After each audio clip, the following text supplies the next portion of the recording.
Magandang araw sa inyo lahat mga katokis, mga katokers.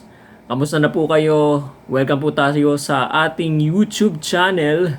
At muli tayo magdi-discuss ng iba't ibang mga topics tungkol sa buhay-buhay. At ngayon, nakita nyo naman sa ating thumbnail, medyo comedy tayo ng konti ngayon. Namataan di umano. At nagkita raw. Di umano ulit. Si Master Henyo Joey De Leon at si Paulo Contis nagharap daw ang wika sa EAT. Wow. Magandang development niya kung ganun, ano? At ba't napadpad naman si Paulo Contis sa EAT? Okay? Yan ang ating pag-uusapan ngayon. Yan dapat nating tunghayan sa ating talakayan ngayong araw na ito. Okay? Pero bago tayo pumalaot sa ating pag-discuss, pagtalakay, gusto ko muna iparinig sa inyo. Audio clip lang tayo, no? Yung nangyari dyan kanina sa EAT, ito related to, no? Yung sa ating pag-uusapan. Okay? Tingnan nga natin kung nandyan si Paulo Contis. Okay? Okay, humusga ha. Okay. Although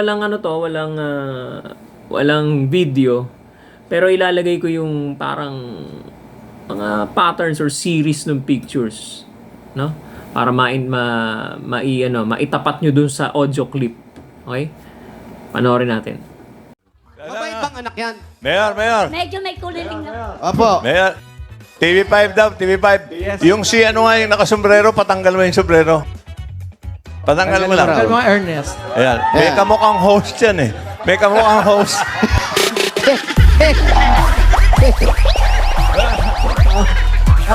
Kamukha mo si Alan Kay nung ganyan ang buhok. Sir, salamat sa'yo. Congratulations. Merry Christmas. Maraming salamat po, TVJ, EAT. Totoong Itbulaga po ito! Ayan. Thank you. Kuya, thank you. Umamin ka rin, ha? Umamin ka rin sa wakas. Oy, ito pa. Ito. Wala nang laban. Nanalo na eh. Pambihira talaga, ano? Ako nung kanina, no, habang nangyayari yung sugod bahay kanina, talagang tawa kami ng tawa dito sa bahay, no. Kasi talagang masasabi mo talagang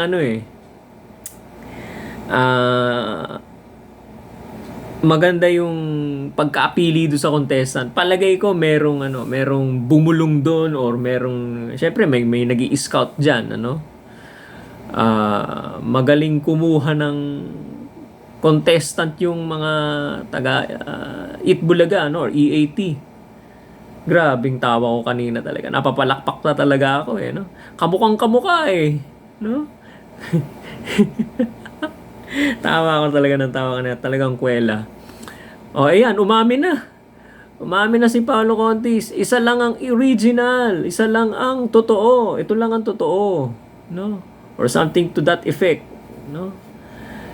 Ito ang tunay na Itbulaga, di ba?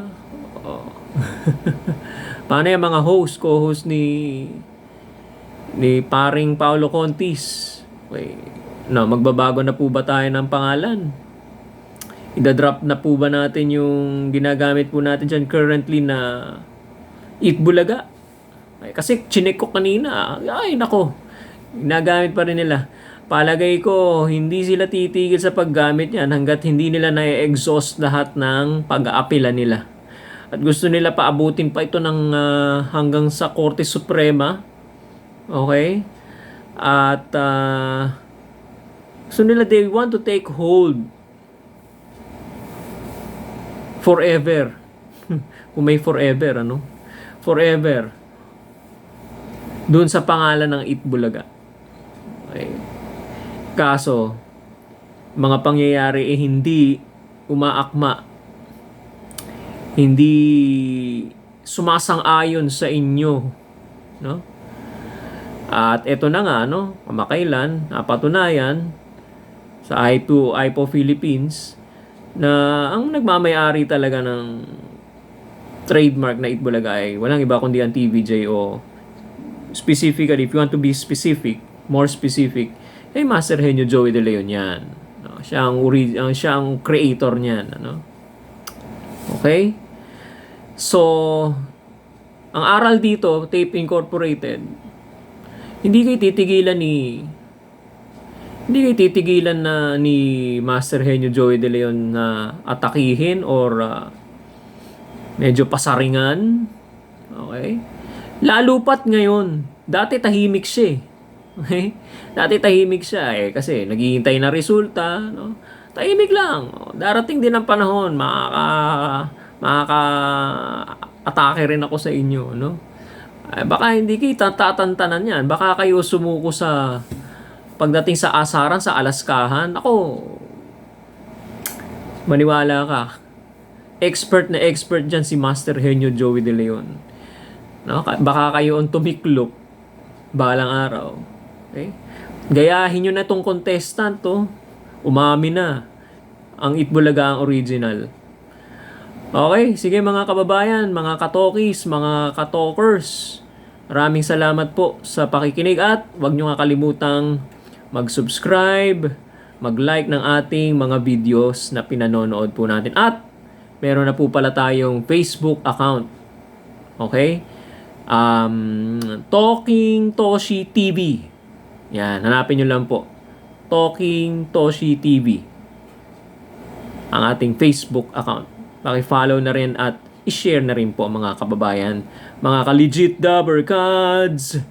Magandang gabi, magandang araw, magandang hapon sa inyong lahat.